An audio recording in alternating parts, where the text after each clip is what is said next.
Modern historians have told us that perhaps the most serious philosophical problem of the 20th century is the question of the dignity of man. And that question is linked very closely to things that we've already examined in terms of where man's place is to be found in the cosmos. It's also a question of origins. Whenever I meet someone for the first time, usually the first thing I ask them is, what is your name? And then the second thing I ask is, where are you from? That question, the from whence you come, is very important to man's self-understanding. It's a question of origin, because we understand somehow that who we are and where we are going is all bound up with from whence we have come. Our destiny is linked to our origin. That's the impression that we all seem to feel intuitively, and the philosophers, of course, speak of consistently. We remember a few years ago a phenomenon that took place in this country, in the television industry, with an experiment, the results of which completely baffled, much to their delight, television programmers and producers. I'm thinking, of course, of the television classic Roots. No one expected the overwhelming response to that program that emerged. And social analysts have scratched their heads and say, what was it about Roots that provoked such a positive response of the American public? Was it simply our preoccupation with the race question? Hardly. But rather, Alex Haley was doing something that we're all concerned about. He was going back into his own family, into his own genealogical background, back beyond his immediate background, where dignity was lost in slavery, and he went back to his forefathers and ancestors in Africa, where he found princes and heroic characters about whom he could be proud, and he could say, here are my roots, I am somebody. The only disappointment I had with Haley's excursion into the past was that he didn't go far enough.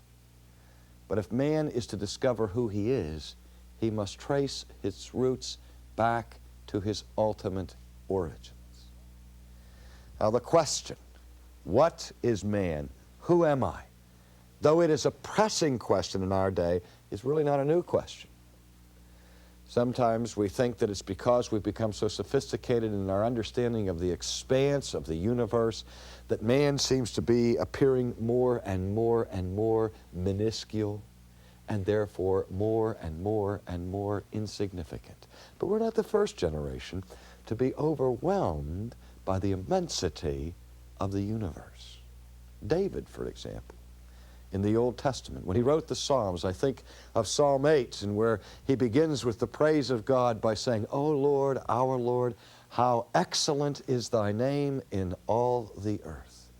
What starts with the praise of the glory of God moves rather quickly to a consideration of the identity of man, where David says, when I consider your heavens, the work of your hands, the moon and the stars and all that thou hast ordained, I ask, what is man that thou art mindful of him? In all of this expanse and immensity of the universe, where does man fit in? Of what significance is he? Is he, again, a cosmic mistake, a grown-up germ, one who fortuitously and chaotically emerges from the slime? Or does he have an origin of dignity? Now, we're concerned not simply with an exposition of the book of Genesis, but we want to know what Genesis has to say to the modern predicament in which we find ourselves. In other contexts, I've been exercised over what I see to be a radical and tragic inconsistency with the doctrines and philosophy of humanism. Humanism which exalts man, which speaks of the greatness and the grandeur of the human species, and has as its most important priority on the humanist agenda the dignity of man. And I ask this question, and it's a troublesome question, I know. How can a creature have dignity if his origin is in chaos? If he comes originally from insignificance and he moves inexorably to more insignificance, how can he possibly have dignity in between? And yet that's precisely what humanism offers us. They tell us that man is this exalted creature of dignity who has emerged from nothing and who is destined for nothing, and yet in between, some magical, mysterious way, he is the supreme creature of dignity. Dear friends, I honestly believe that that kind of philosophy of man is based on preference, on emotion. We like to believe that we have significance and dignity because we're human beings. But sooner or later, we have to face these considerations, as existentialist philosophers did, and they made fun of the naivete of humanism, who wanted to have its cake and eat it too.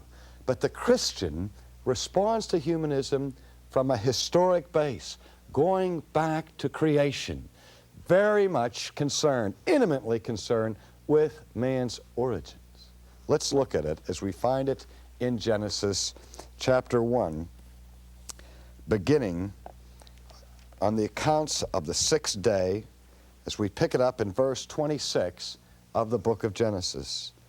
Then God said, "Let us make man in our image, according to our likeness, and let them rule over the fish of the sea, and over the birds of the sky, and over the cattle, and over all the earth, and every creeping thing that creeps on the earth."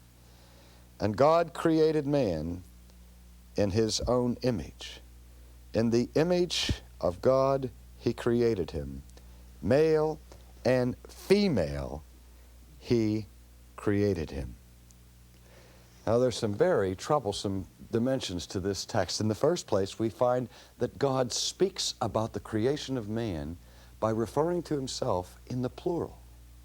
The text reads, "Let us make man in our image."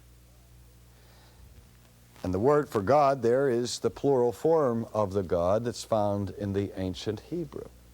And some commentators have looked at the text and they say, well, here is an expression obviously of primitive and naive polytheism, where the early writers of Scripture were caught up in a primitive understanding of religion whereby they believed in many gods. And so the idea here is of the gods, plural, creating man.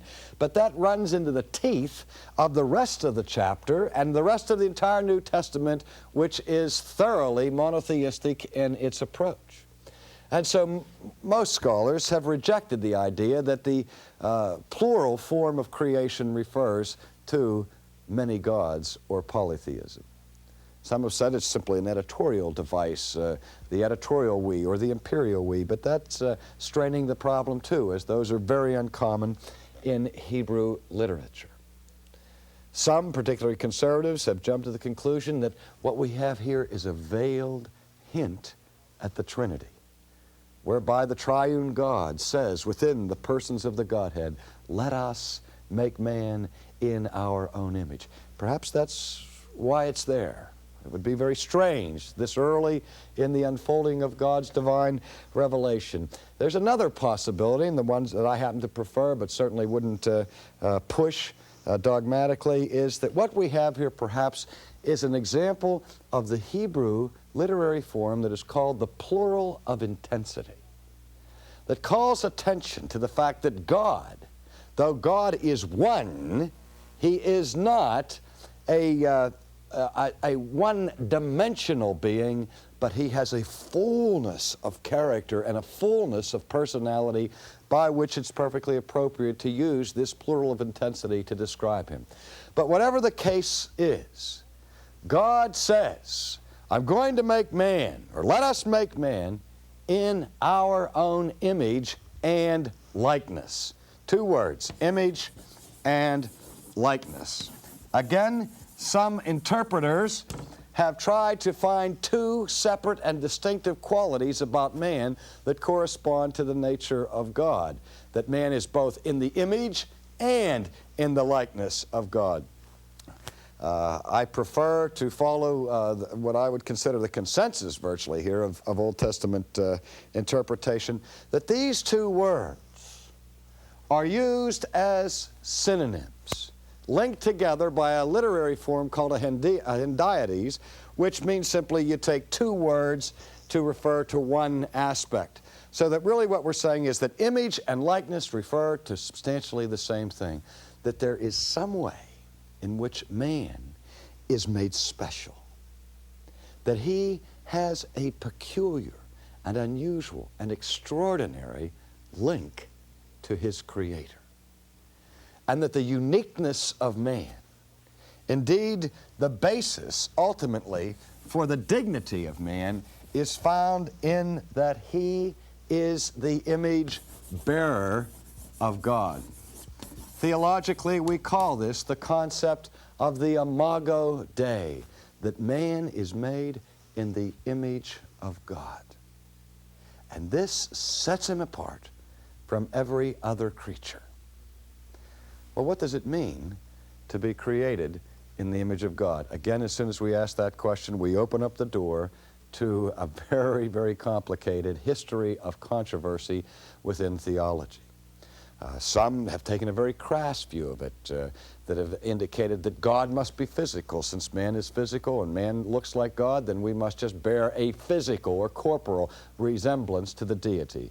But of course that concept has been basically repugnant to classical Christianity, and we have sought to locate the point of likeness or similarity between man and God in some other spiritual dimension.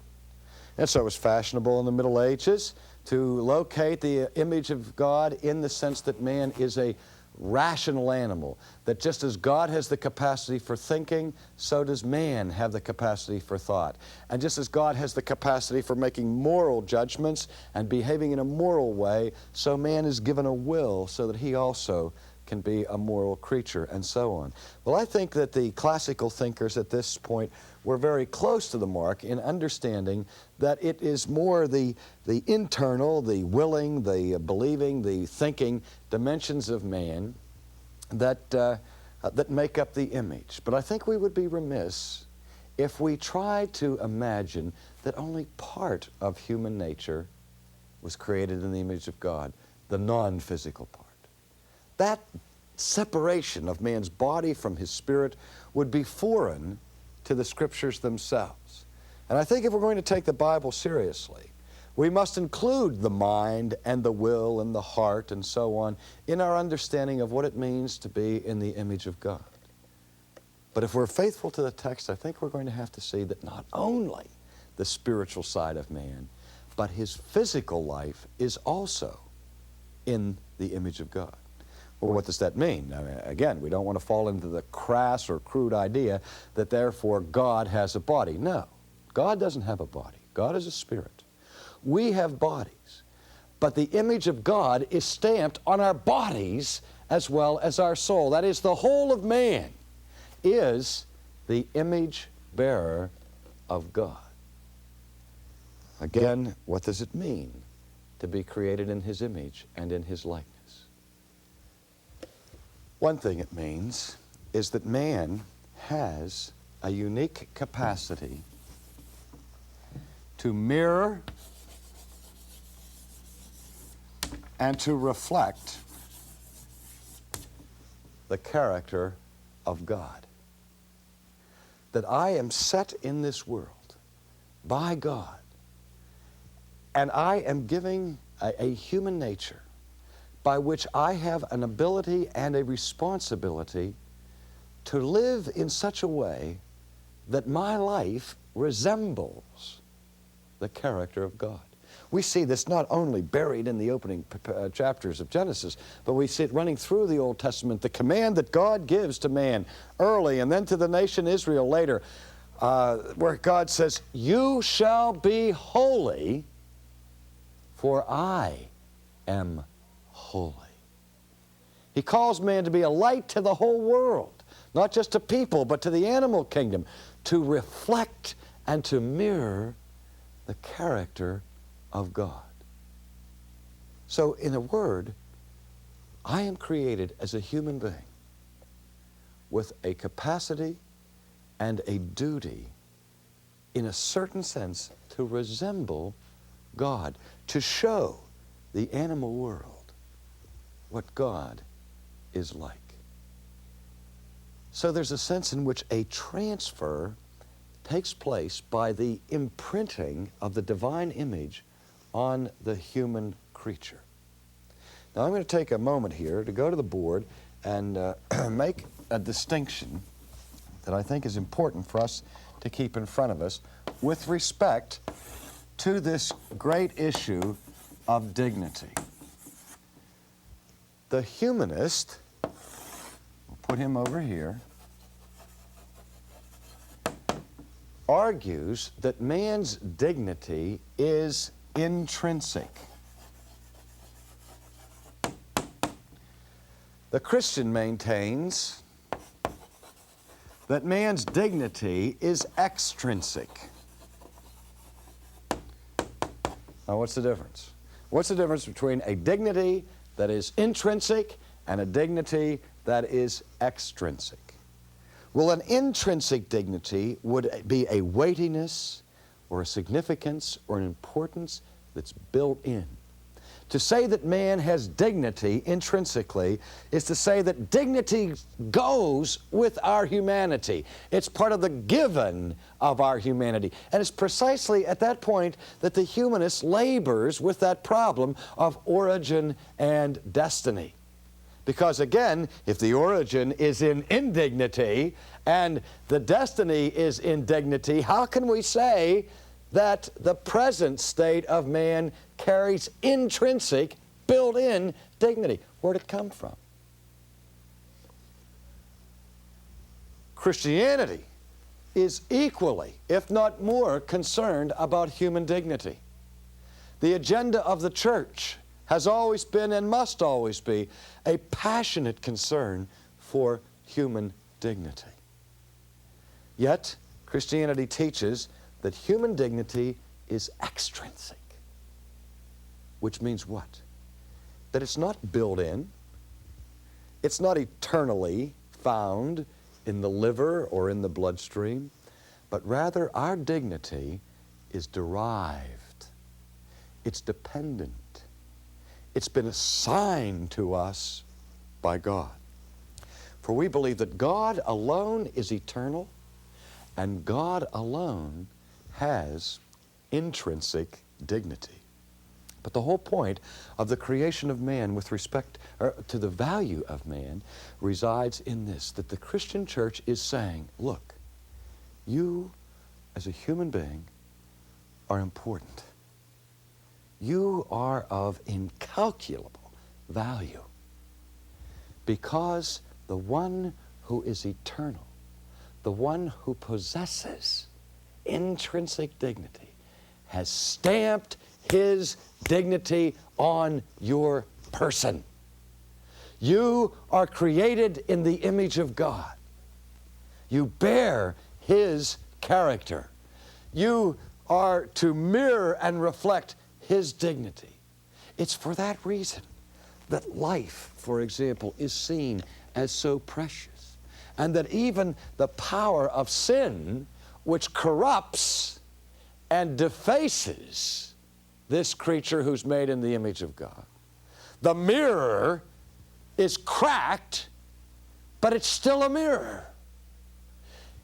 The mirror is debased, but it's not erased. Our image of God is distorted by our sin and our corruption, but man's dignity, even by sin, is not destroyed.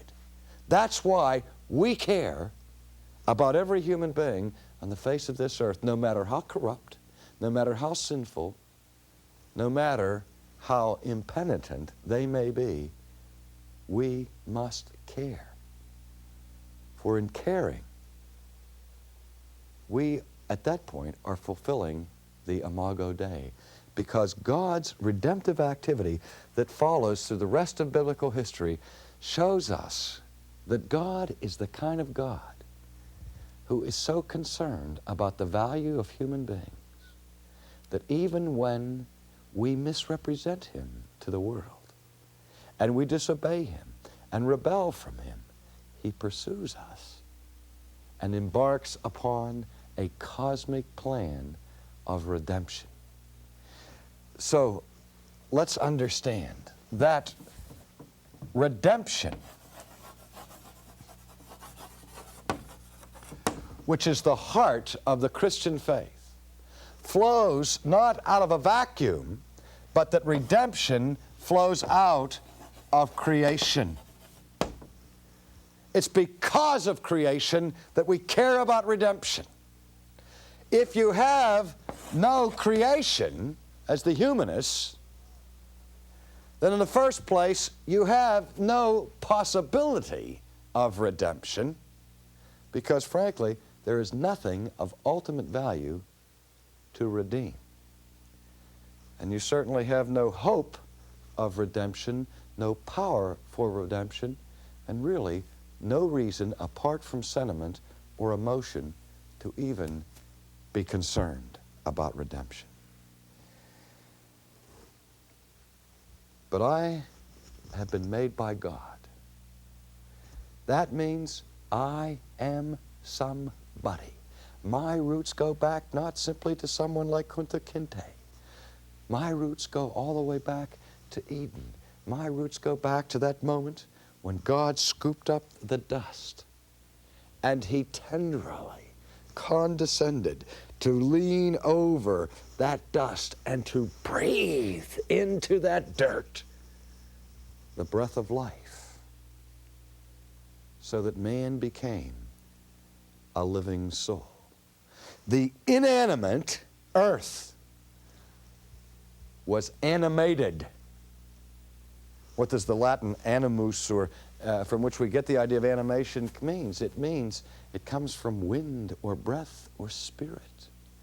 I am alive because of the breath of God.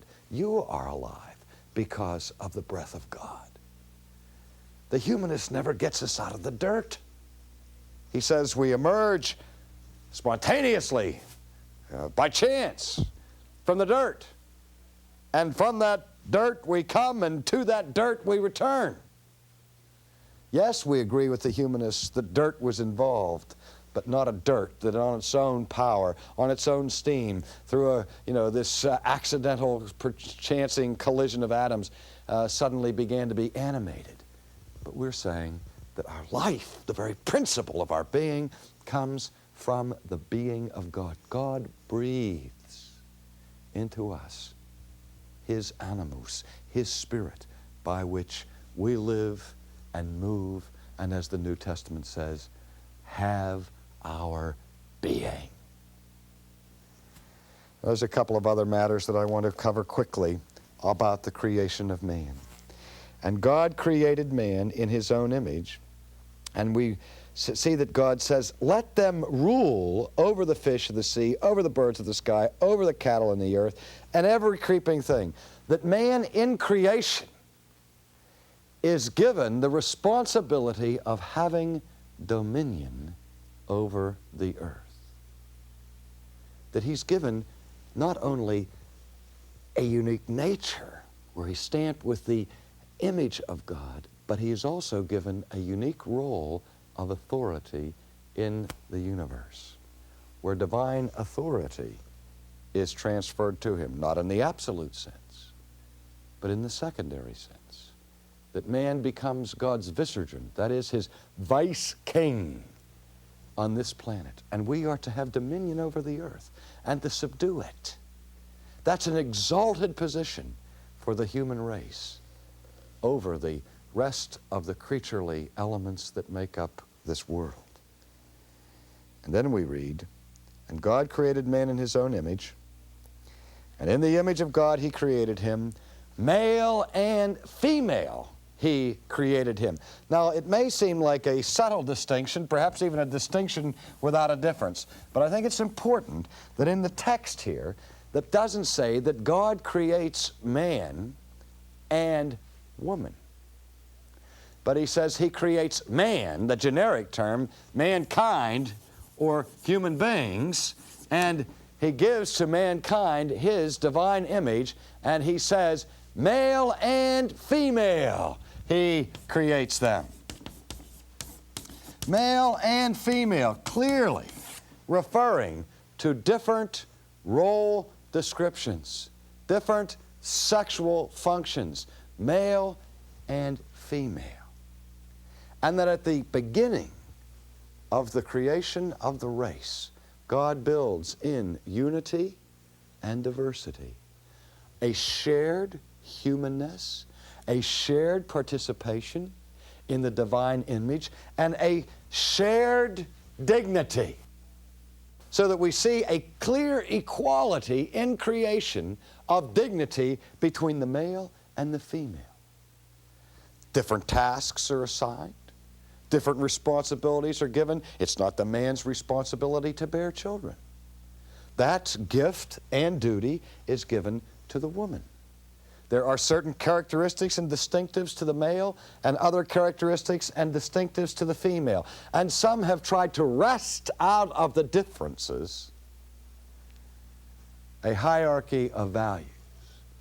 Men throughout history have said, well, we're the stronger sex and we're the superior sex, and women are inferior because they're physically weaker. And statements like that. Or they note the fact that in creation, as we will see in a later lecture, woman is made to be the helpmate of the man, and there is a kind of role subordination at certain points along the way, and that men have jumped to the conclusion that that must mean, again, superiority. No wonder women have reacted. Because the lie that the man has perpetrated is that subordination means inferiority. The only reason God would give me the assignment he gives me rather than to the woman is because I must be superior, says the man. And the woman rebels against it, and rightly so. For we see here in the text that participation in this exalted dignity of having the image of God stamped upon our humanness is male and female. In the beginning, God created the heavens and the earth. In the beginning, God created us, male and female. And with that act of placing upon us a divinely originating value, we stand for the importance and the significance of every human being. Not out of preference or out of sentiment, but out of history. Because God has done it.